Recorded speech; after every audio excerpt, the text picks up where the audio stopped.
Well, howdy there, folks. James, Political Friar, coming to you again. Got the Baylor hat on, and so we're going to talk about a legal topic on this one. It comes from a question sent to me by a viewer. The question was, hey, if Donald Trump calls Nikki Haley's citizenship into question, saying that she's not a U.S. citizen, could Nikki Haley sue Donald Trump for defamation? Interesting question. See, this comes up because Donald Trump reposted or retruthed a article from a conservative conspiracy website that claimed that Nikki Haley did not qualify to run for president because she's not a natural born U.S. citizen. And they make a very wrong constitutional argument saying that even though Nikki Haley was born in the United States, she doesn't have United States citizenship because both of her parents were born outside the United States. Now that's not even close to right. The 14th Amendment couldn't be any clearer about if you are born within the territories under the jurisdiction of the United States, you are a citizen. And so, no, it's a major whopper of a terrible legal theory that is could only be dreamt up by people who are totally out of touch with reality, the people who are flat Earth level conspiracy theorists. And Donald Trump reposted it. And so Donald Trump may have, under a theory of defamation, may have liability for spreading a lie with the intent to harm a person's reputation and character.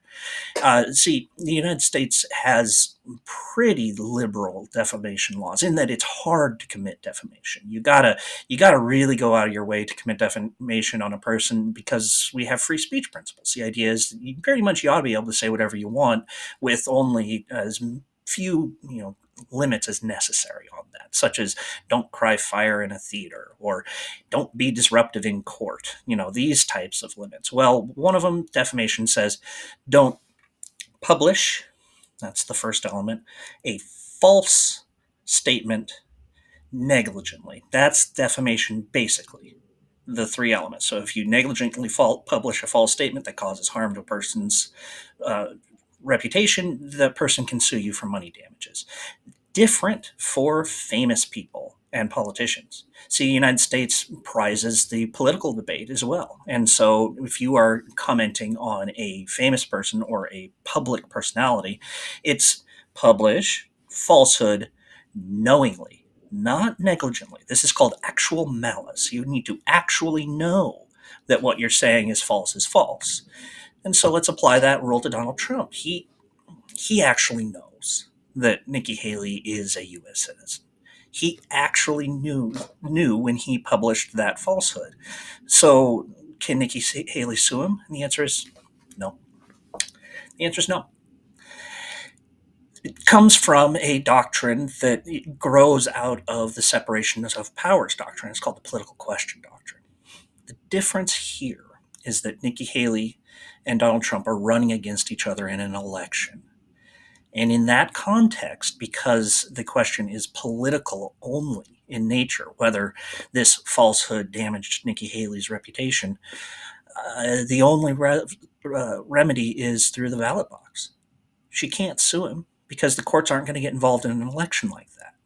Not because Donald Trump didn't do something that was tortious, that under any other circumstance would be sufficiently condemnable and blameworthy for the courts to award a remedy, but he gets away with it because it's in the context of an election. And, that's okay. That's okay. The right way to, deal with Donald Trump doing terrible things to people is to call it out, say that's bad, convince those around you that that's bad, and definitely don't give him any political power, because guys who do torts just because they can get away with it, I don't like it.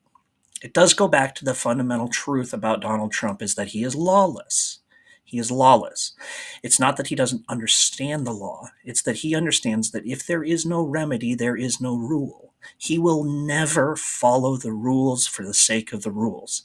You ever wondered about that moral question? You come to a four-way stop in the middle of the night and there's no cars for 100 miles around. Do you stop? The answer that you're supposed to give is, yeah, you stop because you follow the law out of respect for the law. Well, Donald Trump would call you a sucker, and he would blow through that stop sign because there's no remedy, and so there's no rule. Anyway, it's just a thought. Let me know how wrong I am in the comments down below. Leave me a like, hit that subscribe button. Hey, tell a friend. This is something that I really enjoy doing, and it gives me a lot of satisfaction when I know that there are folks out there who are interested. So I really appreciate you. Thanks.